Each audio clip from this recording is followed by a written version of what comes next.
Yeah, what's up, everybody? It's your boy Doggie Diamonds. Another episode of Doggie Diamonds No Filter, but this is the next wave edition. What is the next wave? The next wave is the next wave of artists that's about to burst on the scene or that's on the scene and they're about to be up. So I got the home. Let me give you a little backstory real quick. I know this guy right here. We did an interview before and I moved and got caught up in the shuffle and all that stuff like that. But introduce yourself to the people. What's good, family? Shout out to the OG Doggie Diamonds. You know, it's Brutini from Brooklyn. Let's tap in. What part of Brooklyn? That's important. Flatbush. Okay, Flatbush. So Flatbush is winning right now, right or wrong?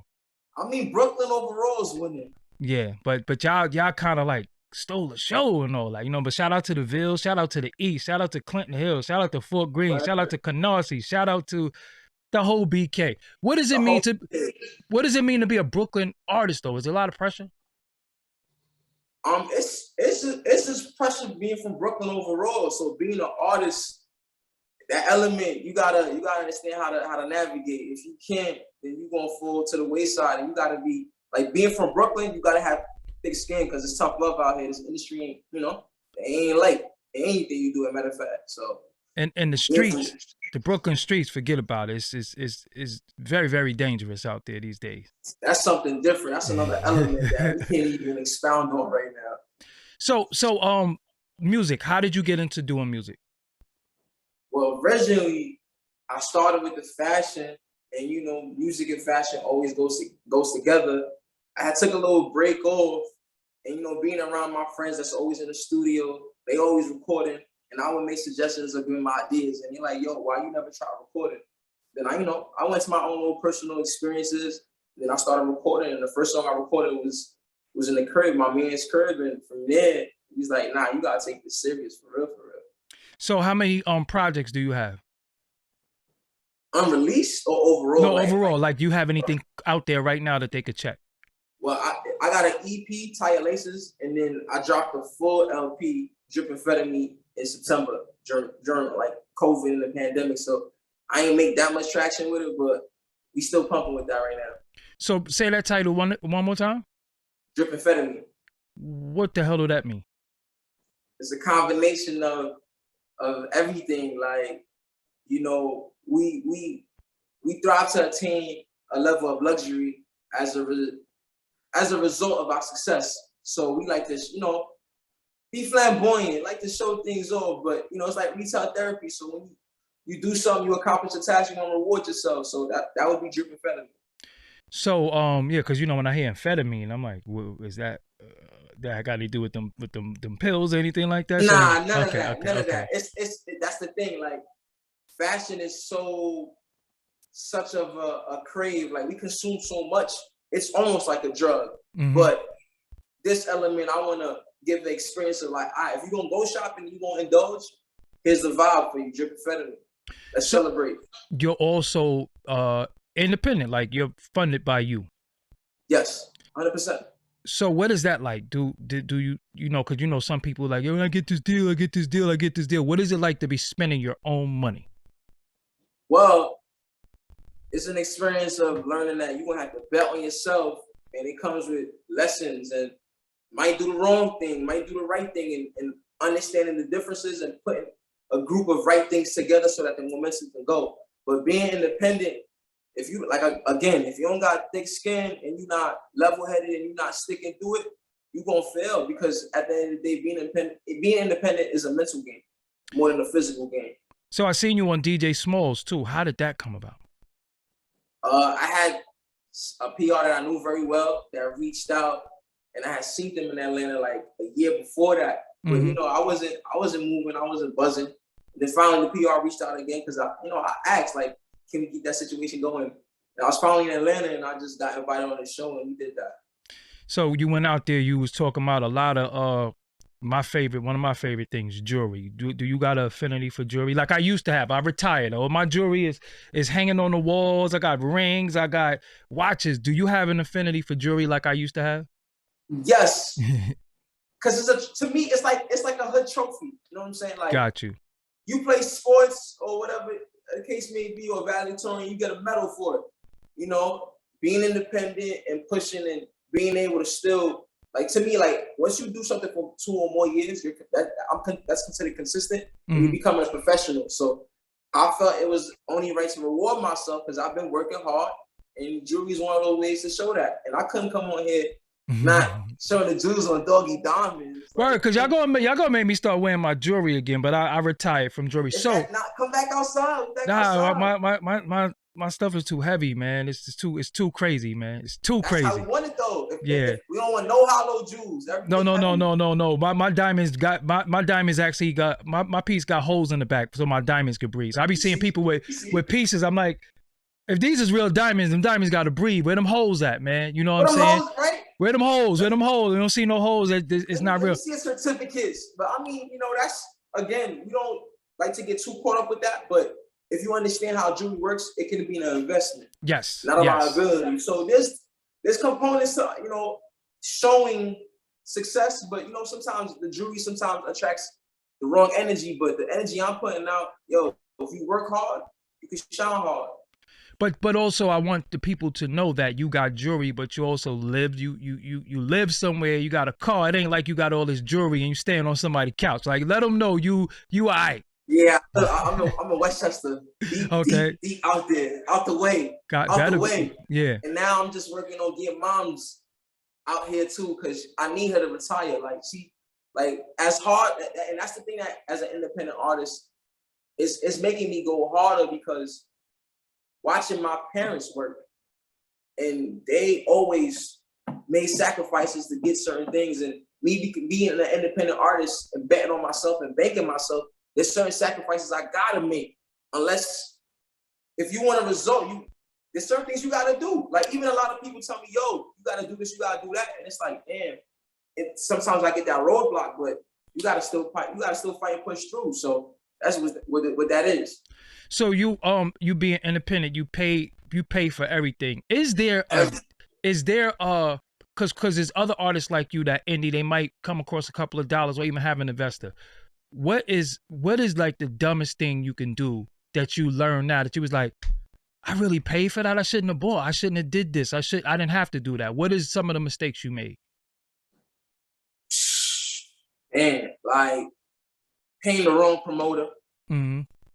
Not learning how to do your own digital marketing campaign. Mm-hmm. Because Google AdSense, YouTube, like everything now is do it yourself. I heard you nice with the Instagram promo too. You gotta put me on. I'm learning the wave. Yeah. Before I used to like a la carte everything and like, okay, pay somebody to do the job. And I'm learning like, nah. Being independent means you learn each task. Mm-hmm. You may not have to do it all the time, but you want to know what each role is. And that was my mistake. Like, I'm paying people to do the job. And I'm like, I don't even know what the job's supposed to be like. Yeah. They'd be like, yeah, I did it. And you like, okay. But ain't no results. And again, I went back to ground zero. Ground zero for me was, I'm going to record a body of work. Before I even have any issues with the producers, I pay the producers out. That's out the way. My engineering fees, my masters, I own that. So that's something that I already know. That's our leverage. And before I wasn't understanding that. So now, like 2 years later, a couple labels called, looking at the numbers, but it just don't make any sense. And I would say that would be a premature mistake, signing early before you really catch your buzz. And even signing, like. Yeah, you could really do a lot yourself and get all your bread. When you learn what the machine is and what it comes down to, you like, damn, I really made a lot of mistakes paying people to do a job or chasing A&Rs or like going to performances, not realizing why would I perform at a venue when nobody's gonna really like know my music. I went about that the wrong way. Like if I'm gonna perform, I gotta really do the groundwork and promote the show and get people to be attentive to attend the show. And that was the mistakes I was making before too, like performing with a crowd of 16 people, not realizing that wouldn't have been effective. It's just a confidence booster, but it didn't do nothing for me. What about visuals? Do you have visuals out there? Yeah, definitely. I got a couple visuals in the tuck, and that's why now the way I'm rolling out this next visual, I'm gonna catch the momentum because I understand the components now. Like I'm not just relying on somebody else to do the job. I know what a rollout's supposed to be like. I know what it really costs, and we gonna release it soon. So when you say cost, we're not talking payola. We're talking about paying for promotion. Right. Yeah, because it's a difference. Some people think, well, I'm just gonna pay him and I'm gonna get this. That person gonna take your money, man. They ain't gonna deliver. Even to be honest with you, right? People may not understand this though. Like people would think getting yourself on radio is not a good look, but low key, getting yourself placed on radio is beneficial if you do it right. Again, like you said payola. You're not paying DJs. You gotta, if you're not outside in the field and brushing shoulders with these DJs and they mutually feeling your vibe, then it makes no sense to pay to get on radio. That's a waste of money. Like you gotta be outside. You gotta get in tune with the DJs where they can feel your message. When you come into the venues, they see your momentum, they see your impact. That's how it get effective, because I feel like radio and DSPs is two things that you need, because there's an audience that will always listen to the radio that may not be on the DSP. So you need that. You need both the demographics, in my opinion. So, what is your sound? If you had to describe your sound, and you never, and somebody never heard you a day in their life, and they say, well, what am I expecting? What would you tell them? I would call it hood melodic, rap melodic, but like more rap melodic, because I try to make bars, but I try to end all my songs with like melodies and cadences, because I like to sing more. Like I grew up listening to singers like Michael Jackson, Sade, even like a Bob Marley. Like it was more like a baritone, but music that had that cadence, that melody to it. You can always remember melody even if you forget the words. So who was your influence? Like who, besides the homies, like who would you grow up listening to? Like, oh, he make me want to write, she make me want to write. Who was it? Like I said, Sade, even like a modern cat like Future. Sometimes I'll listen to like the Marvin Gayes, the Sam Cooks. Like I always had a knack to listen to music, and to me, music is like jazzy. It has a vibration that's soothing. Like I like to listen to music that's soothing. Now and then, yeah, like as I get older, I'm gonna listen to rap, but my personal preference, I like to listen to music that's soothing. So like you'll catch me with Sade on repeat, and it's like, whoa, what are you doing listening to that? But that's the music that relaxes me, that gives me the background noise. I like music that I can play in the background, like low and subtle, and still be doing something else. Where's your family from? Are they from the States or are they from another country? Well, I'm the first generation Haitian American, like in my family. That was born in America. I was born in America. Okay. I got a couple cousins too, but they're all from Haiti. So what is that like? Because y'all always been ridiculed growing up. Like y'all always, all the jokes is always on the Haitian. Then you got Dominicans who don't like Haitians. It's the same damn island. What has that been like? It's interesting that you asked that, because I was having a conversation the other day and I was telling my bro, like, it's like being the most unwanted people, but we're victim of the most wanted land. So our land is wanted, but the people want to be hated on. And I mean, I get it. When we live in a culture where we have to revolt and rebel and fight for freedom, it's one of those things that we stand strong. So being ridiculed, that comes with it. Like being hated on, that comes with it. But at the end of the day, like there is a group of people that do show the right love, because they understand our energy, like what our importance. So, and that just not just for Haitians, that just go for like African Americans or Americans. All of us, yeah. All of us throughout we are the most unwanted people, but we're victims of the most wanted land, because we have something that's natural that was gifted to us. We was put on land that was the most wanted, and that's not our fault. So we gotta defend it. So even if we hate it on, we gotta defend it. That's just what comes with it. So you speak another language too? Of course, Creole. Like fluent? French. You speak fluent Creole? Yeah, facts. Damn, I'm trying to think of what I'm gonna get you to say, because you about to get a bunch of, you gotta get them. Once your country get behind you, bro, you lit. That's what I'm. I feel like the country's already behind me. Like, listen, but they ain't see you on here, so we trying to get you to say something on here. Damn, what could you say? You could say in Creole. Make sure you subscribe to Doggie Diamonds TV. Besoin tout Haïtien, subscribe Doggie Diamonds, vim sur YouTube là. Gardez, li gen YouTube, li gen views, li gen video, information pour nous en aller. And I ain't understand a damn word he said, but he said it. Yo, that's dope. What's your social media, bro? I am Brutini.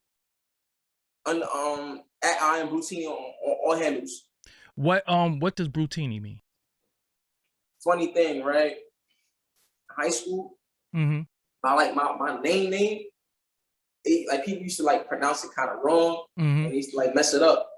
But it's funny, like a shoe designer named, I think, Sergio Brutini or something like that. Mm.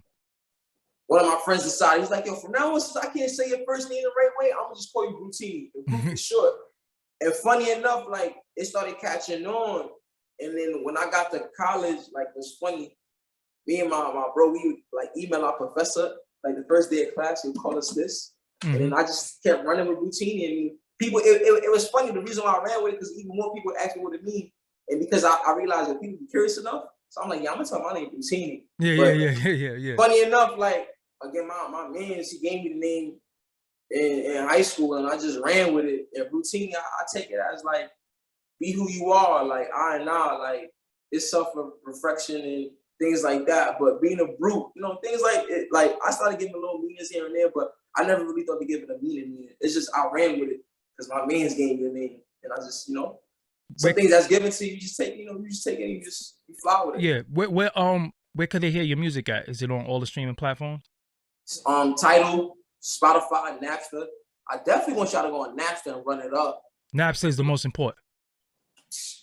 It's the most important. What's crazy about Napster, they got the least market share, but it pays the most. Mm. And I ain't trying to shade, but I look at my numbers, and when it's time to re-up, I see the numbers go crazy on Napster. So that's the vibe.